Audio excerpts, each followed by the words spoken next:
Welcome back, or welcome if you're just joining us. It's the France 24 debate. We're seeing how Donald Trump on the Republican side, Bernie Sanders on the Democratic side won big in New Hampshire Tuesday night in the first primary after the Iowa caucuses, and ahead of a Democratic and Republican race that's going to heat up in the days leading up to March 1st and Super Tuesday. With us from the University of New Hampshire, Dante Scala. He's the co-author of The Four Faces of the Republican Party. Welcome back. Welcome back as well to Rick Wilson from Tallahassee, Florida. He's a Republican Party strategist who's told us that he's supporting Marco Rubio. Jim Marquez, president of 4D PAC, a political action committee that supports strong on security Democrats, is in the Hillary Clinton camp. And we're also with political scientist Amy Green, who is the author of America After Obama. Before the break, we were talking about Hillary Clinton's campaign, whether or not having a long track record is a good thing. What we did notice, Dante Scala, last week was that there was that head-on confrontation between Sanders and Clinton. And when the likes of her husband, Bill, weighed in, it seemed to backfire on Hillary Clinton. Yeah, two things that are interesting. I think during the debate, Hillary Clinton was trying out some new lines of attack against Bernie Sanders, looking forward and beyond New Hampshire, which I suspect was already looking very poor in internal polling that they were doing.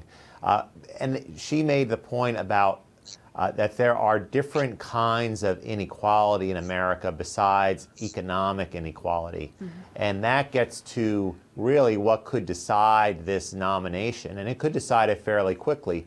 Can Bernie Sanders, with his message about social class division, about economic inequality, can he reach out to constituencies, Hispanic voters, African-American voters, with whom he has very little experience coming from a largely white state as he does. And this Wednesday he was in this Wednesday he was in Harlem in the company of the Reverend Al Sharpton, an African-American activist who's very prominent.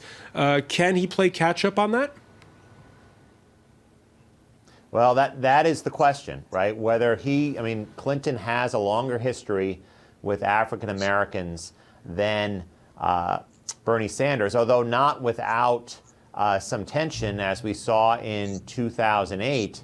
It was Hillary Clinton who had the support of working class whites, and it was African Americans who lined up with Obama against Clinton. And it was striking to see Bill Clinton go around New Hampshire increasingly cranky, frankly, about how the state was going. And he was, in one of his speeches, said that this is not the New Hampshire I remember. And that's exactly right. I mean, we're taking a look at the post-Obama Democratic Party, and this question about who is more progressive is a far cry from the kind of moderation that Bill Clinton and the Democratic Leadership Council brought to the party a quarter century ago. So you're saying effectively that the Democratic Party, like the Republican Party, is more polarized and less moderate. Well, I mean, if we compare the beginning of Obama's administration to the end, there are far fewer moderate Democrats in its ranks, especially in Congress, than there once was. And it's ironic that Obama, whose claim to fame initially was, uniting the country, there would be no more red states and blue states, just the United States. In New Hampshire, the effects of Obama have been to push moderate Republicans in a conservative direction, and Democrats apparently in a more liberal, progressive direction as they express their frustrations with the perceived shortcomings of the Obama legacy. Rick Wilson, first of all, you heard Jim Marquez in part one of our discussion saying he's hoping that it is going to be a moderate Republican who's running in the fall. Do you feel the same way about you'd prefer to see Hillary Clinton rather than to see Bernie Sanders up against the Republicans? Well, look, I think if you select any candidate but Trump in the field, you have a very good shot against either Hillary Clinton or Bernie Sanders. for two reasons. One of the things about Hillary Clinton that is often just missed is she has no natural campaign talent.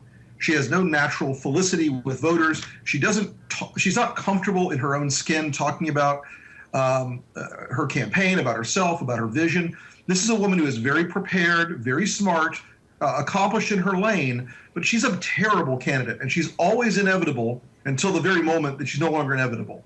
As for Sanders, yes, he has got a rising tide on the left that he's energized and motivated. He's got young voters on the left. In fact, Hillary Clinton only won one demographic in New Hampshire. That was people 65 and over. So outside of the aging hippie demo, Hillary doesn't have a lot on the deck. I think Sanders is eminently beatable in a general election because he is far, far, far to the left of any candidate in our field, with the exception of maybe Ted Cruz. But I think that if you put up a Marco Rubio or Jeb Bush against either Sanders or Clinton, you're going to have a pretty good night in November. Because while they're both very conservative, and while Marco is very conservative, they aren't the caricature of conservatism that the Democrats would like people to swallow whole, which is the fire-breathing, racist, primitive, sexist, backwater hick candidate. These are folks, and especially Marco in my view, and that's why I'm supporting him, who can articulate a really prospective, optimistic vision of America that's framed in a mainstream conservative movement. So I think that looking at the way the parties have both edged a little bit, but the Democratic Party is being drawn much further to the left by an open socialist. And people outside the U.S. don't understand that socialism here is still a pretty dirty word overall. It's still not a framework that your average middle class voter who's not going to be paying attention until August of next year to this race is going to be as comfortable with as folks that are early adopters and Democratic Party partisans. All right, one name you did not mention, John Kasich. He is unknown outside of the United States, but he is a known quantity to U.S. politics junkies. The second place governor of the key swing state of Ohio, who made his play for the middle ground in what sounded a lot like a victory speech on Tuesday. We never went negative because we have more good to sell than to spend our time being critical of somebody else.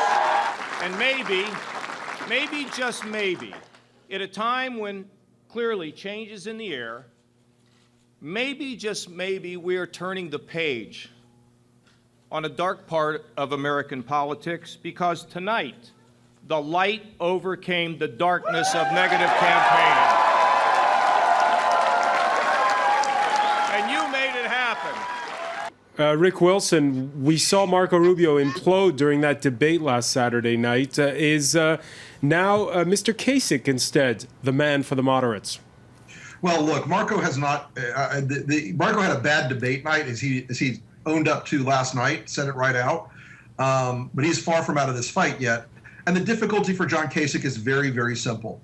John Kasich was one of the only Republican governors in this country who fully embraced Obamacare. I can't express to you how deeply troubling that will be to Republican voters in states unlike New Hampshire, which is a fairly liberal state. You're going to find Republican voters in South Carolina and Florida and the SEC primary states are going to look at that and say, wait a second, we want a guy who's going to go to Washington to fully repeal and replace Obamacare and to undo this system that's costing our families more money and raising our premiums and raising our deductibles. And John Kasich is the one guy in the field who is a cheerleader for Obamacare. And it is a poison pill for his campaign. Right now, the main constituency for John Kasich is the news media between the D.C. and New York media corridor. But hang on, he finished second. He finished second. He finished second. He devoted his entire campaign. He spent every dollar he had. He spent every day he had. He lived in New Hampshire for the last 7 months. This is a guy who has a very limited shelf life when you get out to Republicans who are not New England liberal Republicans. He's going to get out into the field, and he's going to find that the words Obamacare are poisonous to Republican voters. He thinks he's going to have a very rough time, starting in South Carolina. Dante Scala, you agree?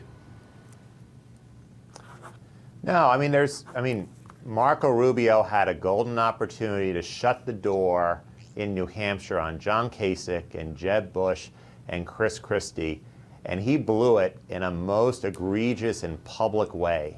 And that's going to leave a mark going forward into South Carolina. And that's setting aside the whole question about, once again, being pro-immigration reform. I take the point about Medicaid expansion. That's going to be something Kasich's going to have to address. But Rubio still hasn't addressed to anyone's satisfaction, I think, in the Republican conservative wing of the party, that question about his stance on immigration reform. He tried to put it to bed here in New Hampshire.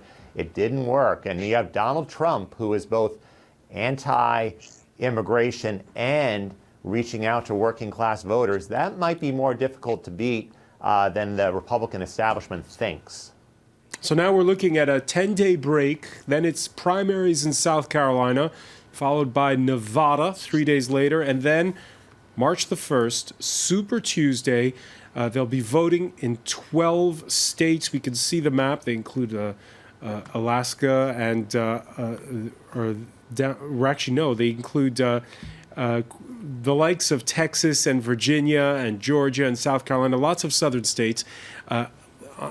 Amy Green, when you look ahead to what's going to unfold next, first of all, on the Republican side, is there a moderate candidate around which there's going to be eventually the others are going to coalesce and will defeat Donald Trump? There has to be. One of the difficulties on the Republican side is that, and it was mentioned, I think, by an earlier panelist, all of the other Republicans have, except perhaps Ted Cruz, have spent most of their time attacking each other.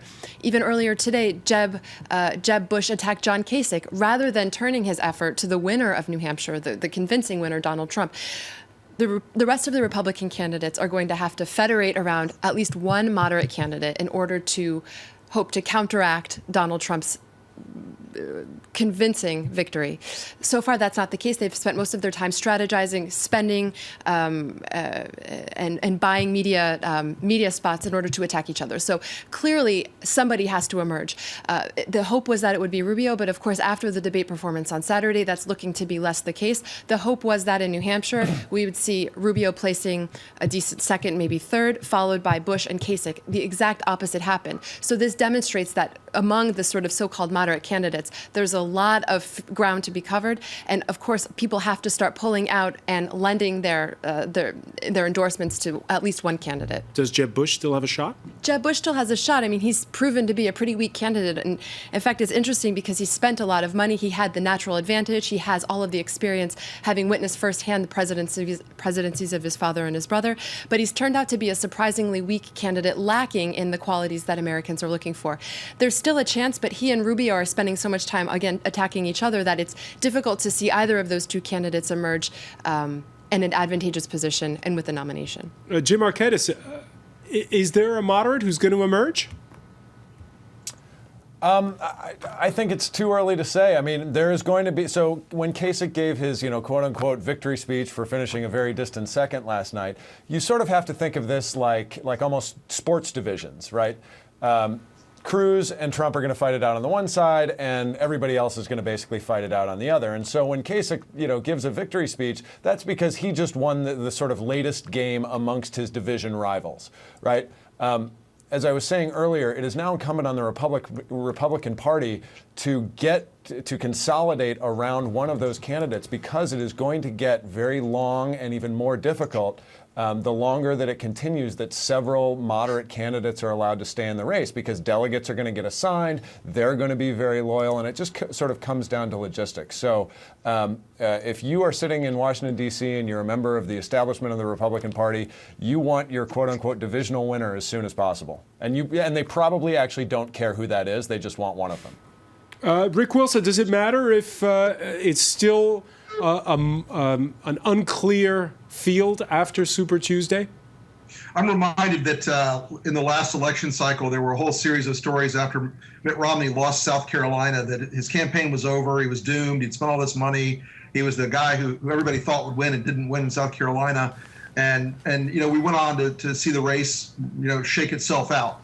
And he eventually triumphed. So I don't think that I think the main thing here for Republicans in the mainstream conservative lane is to look at the risk of Donald Trump and to consolidate both around candidates and around messaging, because the downstream and down ballot impact of Donald Trump on the Republican Party is, by all accounts, a devastating set of losses. He may win the nomination, but blow us out. We may lose the Senate because of it, because he's been so completely divisive with voters that we need to get to in the general election. And I know everyone wants to be ideologically pure, and everybody wants to be, the perfect Republican, the perfect Rush Limbaugh Republicans. But the fact of the matter is, we have to win elections in places that aren't deep red. And Trump may hurt us so far down ballot with that sort of thinking has to start being present in the minds of the mainstream funding community and the mainstream donor community. That's an important point. This pressure to be ideologically pure, both on the right and on the left. You mentioned there, Rick Wilson, how there are, on the right, it's the case of people listening to conservative talk show hosts. The U.S. President, Barack Obama, in his last State of the Union address, talked about that pressure to be pure. Mm-hmm. It's one of the few regrets of my presidency, that the rancor and suspicion between the parties has gotten worse instead of better. Now, if we want a better politics, it's not enough just to change a congressman or change a senator or even change a president. We have to change the system to reflect our better selves. Rick Wilson, the way that communication and campaigns are set up, social media serving as a bullhorn, the 24-hour news cycle, is it impossible to hark back to what Barack Obama was talking about? We live in a very different media climate now, where social media has reduced the friction of communication across every domain. News travels, at the speed of tweet. And so things these days have to be, you have to adjust your campaign messaging and strategy often on the fly. You have to be aggressive. You have to push constantly to make sure your message is getting out there, because if you don't, the vacuum will be filled by someone else. You can't use all the TV tools that used to exist as the only thing you do in a campaign. Look, I'm a guy who makes television ads for a living. They still have a very valuable part of our campaign ecosystem, but they're not the only thing. It used to be I could go up on the air for a candidate last 2 weeks, nuke the other guy on TV, game was over. Now you have things on social media that amplify moments where things become much more easily ramified out through the political community. Messages have to be fought out not only in the paid media space, but the earned media and social media space at the same time. So it is definitely a different kind of tone. And we've also got a different kind of tone with, Trump has sort of single-handedly, coarsened the dialogue. And you know what? I'm not being a priss about that. I've got a mouth like a pirate, and I speak directly and roughly pretty often. But the fact of the matter is that Trump has turned this into an insult comic act more than a presidential campaign in a lot of cases, and so we end up in a situation where the candidates can't stay with that stilted, formalized campaign rhetoric of the past 25 years. Jim Marquettes, how do you think that this general election will be different from others in that respect? Well, I often say that the Republican Party could put up a bologna sandwich and they would get 48% of the vote. And so even if Donald Trump is the nominee or Ted Cruz is the nominee, it will certainly be a very tight election. I'm 100% convinced that Hillary Clinton will be the Democratic nominee. All you have to do is look out and see the slate of states coming up in Super Tuesday, and then there's another Super Duper Tuesday in mid-March when another large slate of states with demographic trends and closed primaries vote that will probably propel Hillary Clinton towards the end of March or April to become the nominee. It's going to be a tough, long fight. There's absolutely no doubt about it. But if Donald Trump is the nominee, he might get very close, but Hillary Clinton has shown that she has an excellent ground game. She's built a lot of infrastructure. She's learned the lessons from her loss to Obama and observed the Obama campaign in 2008 and 2012, and I believe that will carry the day. Postscriptum, Dante Scala on New Hampshire. Did you like what you saw over the last weeks in campaign? It was very, very democratic with a small d. Primaries were created a century ago to disrupt the power of political party bosses. And, over the years, the New Hampshire primary has become this venerable institution, but it's still, at bottom, a Democratic disruptive influence, and that's what we heard from voters, just kind of raw democracy. And it was something to see someone like Bernie Sanders, who I wouldn't have suspected could put together the kind of campaign that he has, completely obliterate the efforts of Hillary Clinton and the most powerful organizations on the Democratic side in New Hampshire. Just how he won, that people talked about his backyard advantage being from Vermont. Well, Sanders won everywhere, on the Vermont border to the seacoast, from the north to the southern border with Massachusetts. It was a remarkable performance. All right, let's finish with the American in Paris. Amy Green, when you're speaking with people at Sciences Po, the French Political Science Institute, how do you get the feel of how this is being perceived? People are puzzled, frankly, by the length of the process. In France, the election cycle is much shorter. It's much less influenced by lobbies. It's much less financed, simply put. So there's often surprise about that. People often wonder, what is the relative importance of any one state? I've been asked, why is New Hampshire so important? Why is it first, et cetera?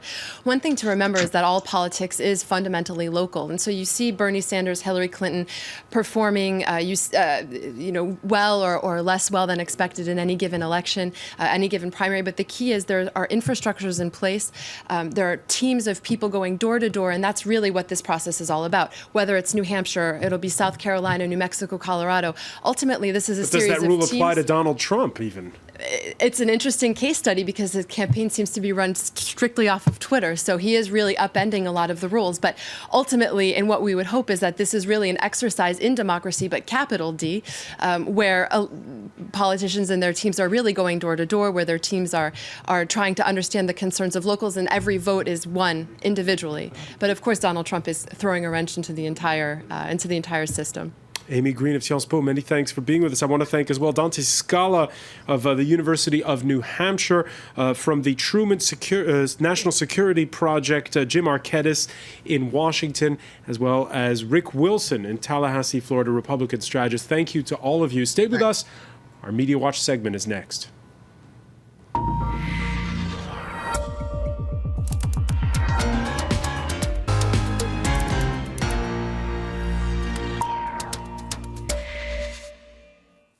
And we say hello to James Creedon. Hi, François. So obviously a lot online about the New Hampshire results, and indeed in the run-up to it as well, an awful lot of analysis about how this election is shaking up all of the old rules.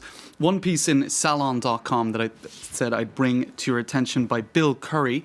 Now, it's an interesting piece for many reasons. Bill Curry was a former advisor to Bill Clinton, and he basically says, if you see further up, it's almost over for Hillary. Now, he's talking, first of all, about how in Iowa, all evidence indicates that, in fact, Bernie Sanders won the popular vote, and because of what he terms the esoteric rules of the Iowa Democratic Caucus,